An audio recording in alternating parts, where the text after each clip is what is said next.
I'm going to shock the world here. There's no way you disagree with this. Stop. John Leahy? Yes. You're going to take a player spot away from a president? In my head, here's the box. I'm going to bring back the box. But then there's another box inside of it. Oh, there's a smaller You're box. in there. They roll 1 for 10, Terrible. 10%. How are you going to do that? You can't win games like that. Bobcat breakdown. Bobcat breakdown. Bobcat breakdown. Bobcat breakdown starting right now.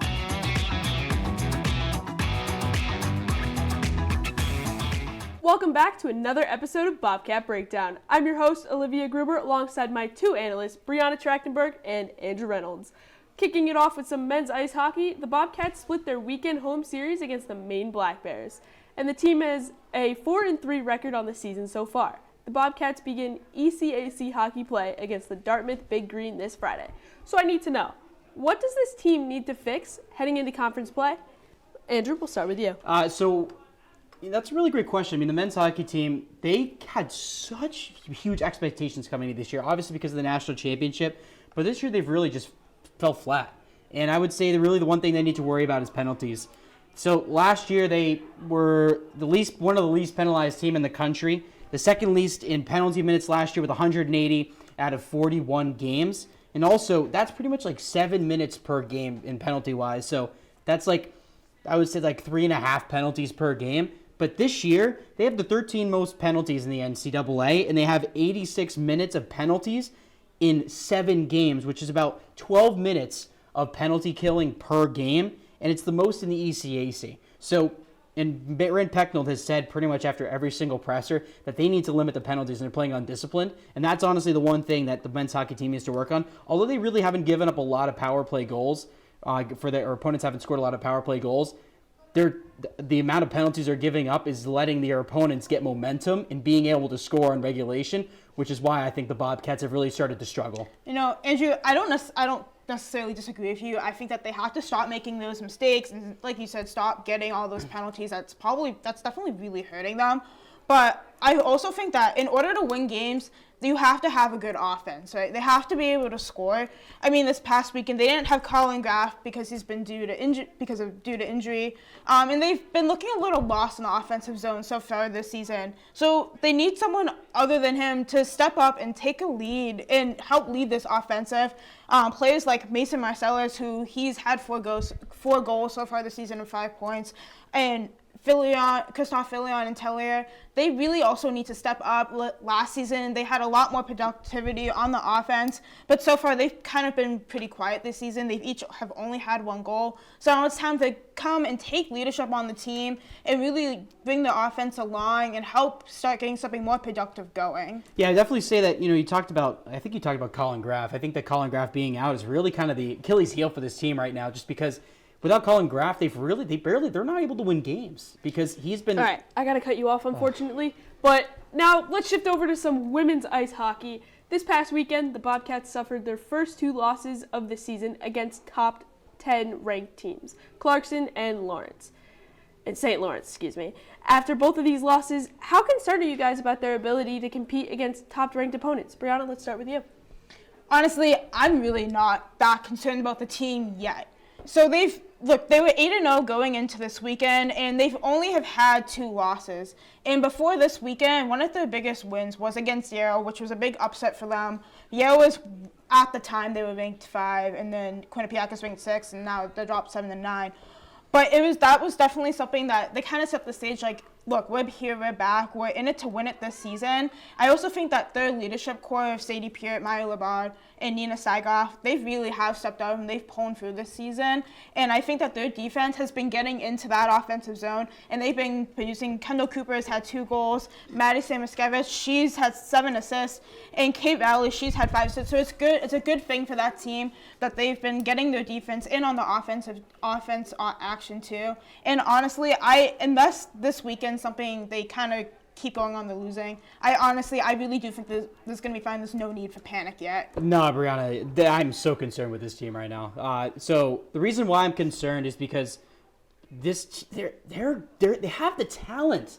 They're just not able to do it. Here's the thing: is that you look at their next ranked opponents. You have Cornell, Colgate, Princeton. Colgate is one of the biggest games of the year. This Colgate team, number 3 in the country, they played against Ohio State. They split the series against them.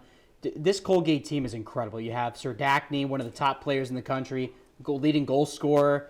And also, if you look at the rest of the schedule, they have Dartmouth, Harvard next weekend, and then Post, and then that's kind of like their easy 3 games. And then you have Cornell, Colgate. Then you have then you also have the Nutmeg tournament with UConn, and they're also a ranked opponent.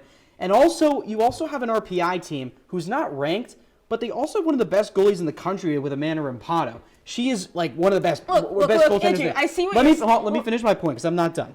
And also they shouldn't be losing to these They should not be losing to these teams. You have Clarkson, St. Lawrence. They're good teams, but they should not be losing by more than a goal to them. I get what you're saying, but they've shown that they can already beat those good teams. They beat Yale, who has been historically a tough team for them to beat. So honestly, I'm not worried for them to go ahead and beat Colgate and beat those other teams in a few weeks.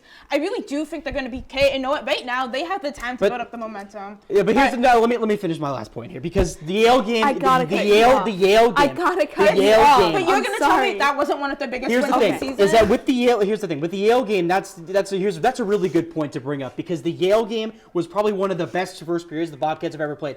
They are a first period team. They were up 4-0 into the first period. They almost gave up that lead. The only reason why they won 6-3 is because they got 2 empty netters in the third period to win that game. Yale is lucky. Quinnipiac is lucky they won that game. They should not have won that game. Going into the game, I thought Quinnipiac was going to finally. I thought that Quinnipiac was going to lose that game horrendously. I thought they were going to get blown out. Obviously, you were wrong about that. I think everyone's just doubting on this team. I think that they have the talent to go all the way. I think that this team is building on something special. They could potentially make a run at the NC. Yes, I was wrong about that Yale game, Brianna. Brianna, I was wrong about the Yale. Brianna, I was wrong about the Yale game. But if you really look at the stats, again, they were up 4-0 at the end of the period. The Quinnipiac almost lost that game. They gave up 3 goals, and they were up 4-0 into the first period. What other team would give up a 4-goal lead? Yale got that third goal within the last 5 minutes of the third period. They almost tied that game up. Yale pulled their goal a little too early, which is why I think Quinnipiac was able to get the empty netter. But Quinnipiac should not have won that game.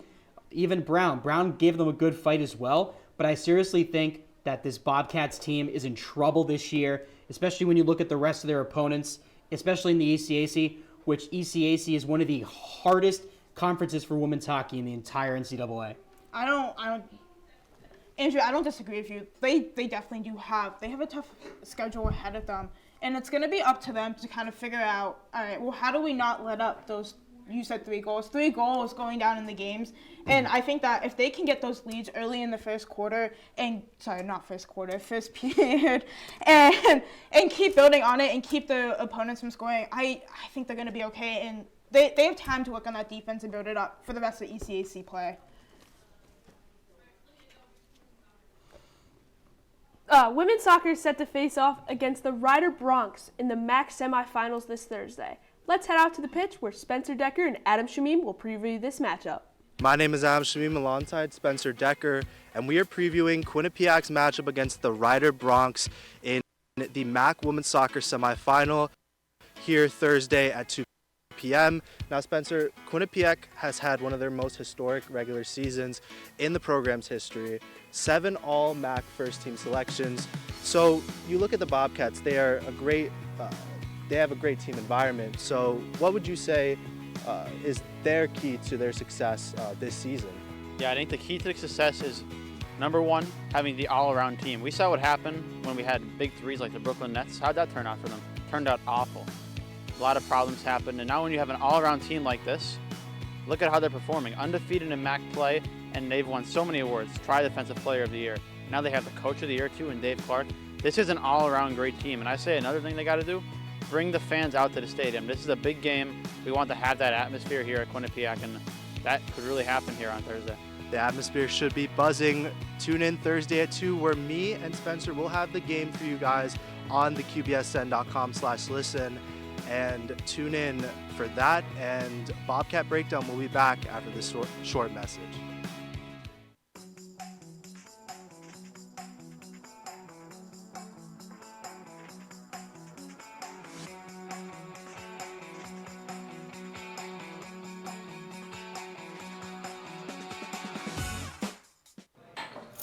What do you think you're doing, Kevin?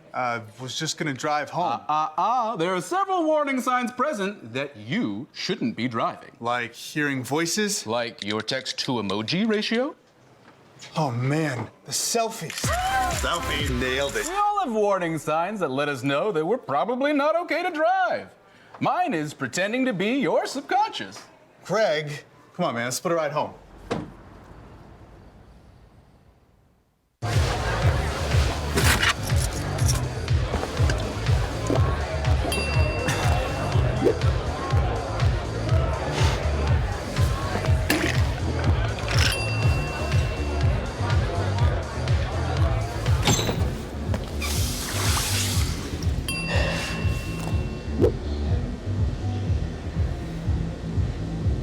If you need to do something to feel okay to drive, you're not okay to drive.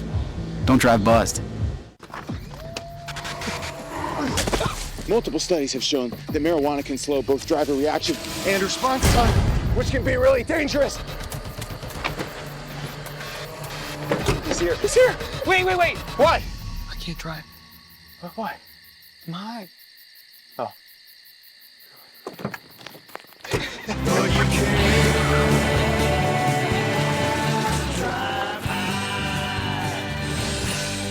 Welcome back, and thank you for sticking with us on Bobcat Breakdown. If you're just joining us, I'm your host, Olivia Gruber, alongside my two analysts, Brianna Trachtenberg and Andrew Reynolds. So guys, it's Halloween night, and it's only fitting that we indulge in a special Halloween-themed segment. Here's how it will work. Throughout the segment, I'll pull out questions out of this boo bucket, and I will give our analysts 4 different prompts. Then Andrew and Brianna will give their answers and find out if the statement is true or false. In other words, if they've been tricked or if they're getting a treat. All right, so starting off first, true or false? Field hockey has only made 1 NCAA tournament appearance in the program's history. False. I also think it's false. I don't think they've made it. I don't even think they've made the Big East tournament. Nope, they haven't made it. This is going to be a false answer here. Yeah, that's false. Or Batman says it's false. I'm boxing. It's Batman. False. It's false. All right, false. So both of you guys are correct. It is false. They have only made it 3 times. Oh, well, I guess we were both. Okay. I'll take the win, but I'm still wrong. All right, it's time for the next one. Let's see what it is here. True or false? Victoria Foster's the only women's soccer player to play every minute in every game this season. That is false. I think that's false. I think Courtney Choco has played every game, Yep. every minute of every game this season. Yeah, I'm going to say that as well. What's the answer? All right, over so here? it's false. You guys are both correct. She's only played 71 minutes, and it only on her senior day. Ah. All right, so okay. next up, let's pull out the next one here. All right, acrobatics and tumbling lost to last loss was to Baylor University. True or false? Andrew, what do you think? 'Cause I know what the answer Oh my is. God! I'm gonna say that. I think that they. That's a hard question. It's false. I know it's false because Baylor. They lost to Baylor, but they also. Andrew, you're wrong. It's true. During the regular season, they only lost. The regular season, the playoffs, then no. Does it say I thought it was true. They only lost to Baylor. And If it's the playoffs, then I'm gonna they say no. they only lost to Baylor again. I'm pretty sure during the postseason. Yeah, I know that Baylor was the only team that lost. Yeah, in the so regular they season. only lost, so it's true. Yep. All right, so Brianna, you're correct. It's true. Yeah. Okay. See. Andrew, I'm sorry, but it's false. It's okay. You're wrong. I'll recover. All right, time for the last and final question. True or false? TJ Friedman has played the most career games of any player in men's ice hockey history. No, it is not. I believe it is Ethan DeYoung. I could be wrong. I think it is. I think it's false. I don't think it was Ethan DeYoung. I feel like it probably would have been like maybe Zach Metz or someone else, but I feel like it was not Friedman. Well, so the reason why it's him is because when you look at, or Ethan DeYoung, or one of the players, the veterans that graduated last year, you have the COVID year, you have the red shirts as well. And I think that's the major reason. So the team from last year, and maybe players from this year, those were the only players that would be eligible for having the most games just because of that COVID year and the red shirt and the 6 years and stuff like that. All right, so That was actually false. Friedman played 170, and Ethan DeYoung played 184. Hey, you were right, Andrew. Tied it. Tied. All right. So, Andrew, you got the treat. You got the trick. I'm sorry to tell you that. All right. Well, guys, that was a lot of fun, but unfortunately, it is time for our second break of the night. But don't go anywhere, because when we return, we will take a look back at Nina Klein's inaugural season with field hockey team and how important seeding is for the volleyball team.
When we adopt a shelter pet, we discover they're a unique mix of all kinds of things. Come on, Drew, spot me on this last one.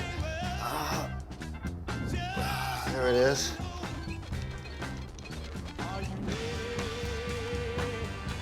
Keep going with it. Leo. They're a little bit of a lot of things, but they're all pure love.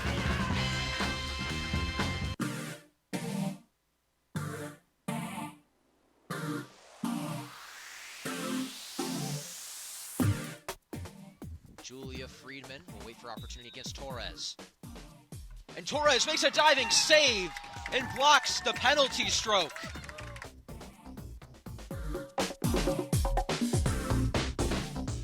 He puts on the Jets. Titmeyer weaves around two defenders.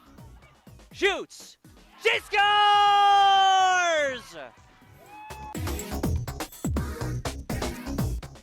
Hits it through right here. Gets tipped, but goes up in the air. It goes up. It could get straight in. It's a goal right here by the Bobcats. Lucia Pompeo gets a goal. Welcome back to Bobcat Breakdown. If you're just joining us, I'm your host, Olivia Gruber, alongside Brianna Trachtenberg and Andrew Reynolds. Before we continue with this debate, let's take a look at a recap of the field hockey team season presented by QBSN. All right. I hope you enjoyed that recap of field hockey team's season presented by QBSN. That's actually a very fitting way to come back from commercial because we're jumping right into some field hockey debate. This was a very up and down season for the Bobcats in Nina Klein's first year at the helm, despite missing the Big East tournament for yet another season. Do you think Nina Klein's first season was a success? Andrew, we'll start off with you. The fact that they almost made it to the Big East tournament, I will say that was a success.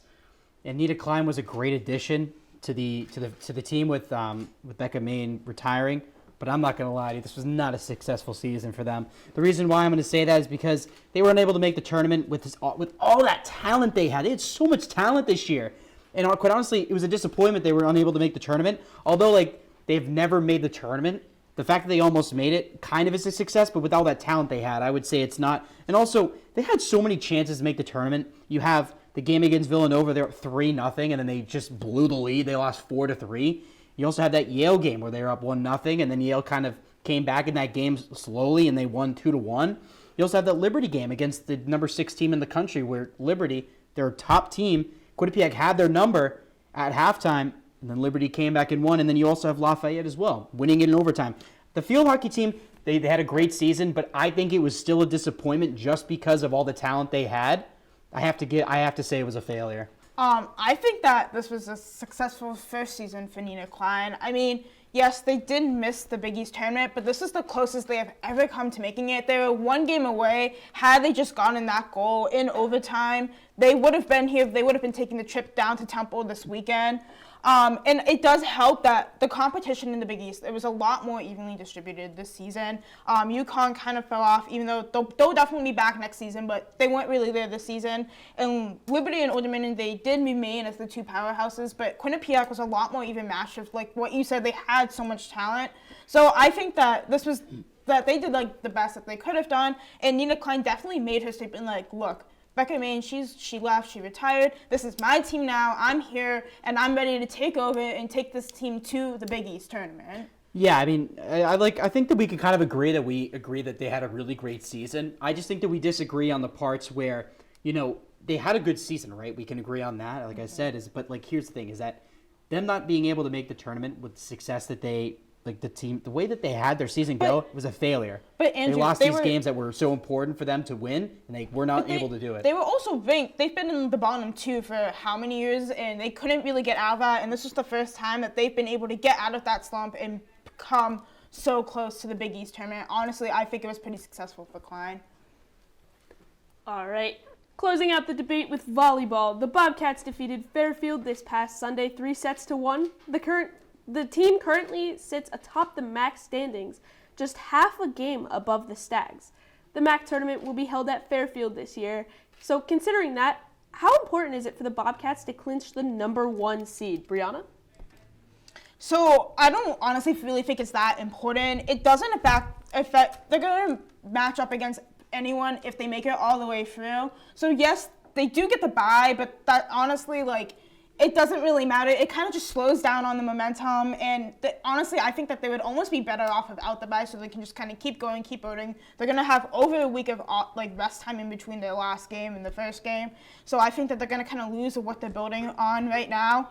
And look, they don't get home advantage anyway, so the first seed it doesn't really matter for them. I mean, I understand what you're saying. Like, I think one thing I like what you said is you talked about the bye and them keep playing, but I actually think that they do need to win the rest of the season now. You have a game like when you're playing at Fairfield, they struggled against Fairfield in that game. They're one of their only conference losses of the season.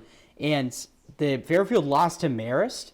And if you look at the standings on the screen now, Quinnipiac leads the MAC right now with a 12-2 record, and Fairfield 11-2. And the thing is that, they're actually 12-1. But the Bobcats, they need to win the rest of the season now, just in case if Fairfield catches a game. Fairfield's, like I said, their losses this season to the Marist and the Bobcats. And when Fairfield and Marist play again, I think that Fairfield wins that game and Bobcats drop a game. Yeah. That's not going to be good. But also, if you look at, and also I think the Quinnipiac will either play Marist or Fairfield in the final. And if they play Fairfield, the Bobcats on a winning streak going into that game and having that #1 seed with the mentality that they're the best team there, they will win. So I unfortunately have to cut you guys off. So that wraps up our debate for tonight, but the show is not over yet, because when we return, the three of us will give our final roars.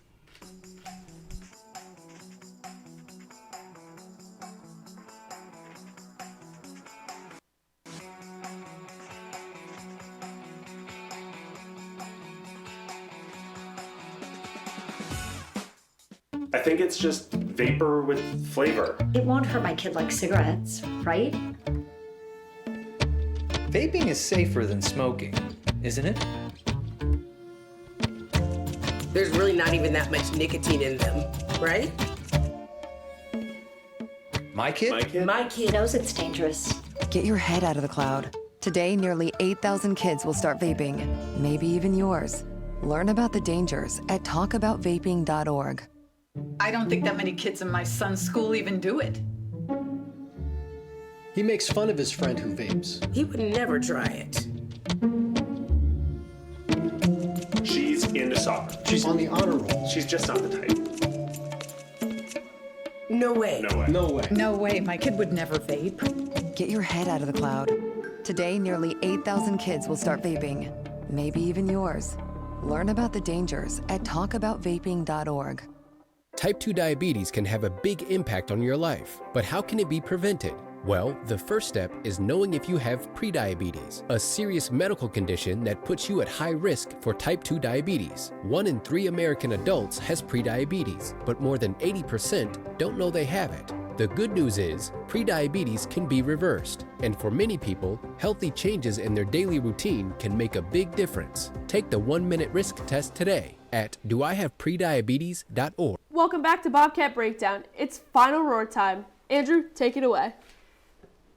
Thank you, Olivia. Now, in the 17th century, a rebirth of an ancient Celtic festival of Samhain inspired a new holiday in the United States and across the world based off people lighting bonfires and wearing costumes to ward off ghosts. Although this festival occurs every year, every Friday and Saturday night, Rand Pecknold is fighting his own ghosts that surround the men's ice hockey team coming off a national championship. Rand Pecknold and his team were destined for greatness and had major expectations coming into the season. With top goal scorer and the glue guy that keeps his team together, Colin Graff, being injured, there's little to no hope for the Bobcats in their return to their successes as they had last year. However, like the Irish, Rand Pecknold this season had to make a last-minute change to his costume to fight off these ghosts, and that would be Mason Marcellus. Now, that may seem like some sort of a conspiracy theory, but let me stir up my cauldron and paint you a picture. Number 20 of the Bobcats, Mason Marcellus, the first-year Greeley, Ontario native, currently sits with 5 points, which is 5th on the team this season.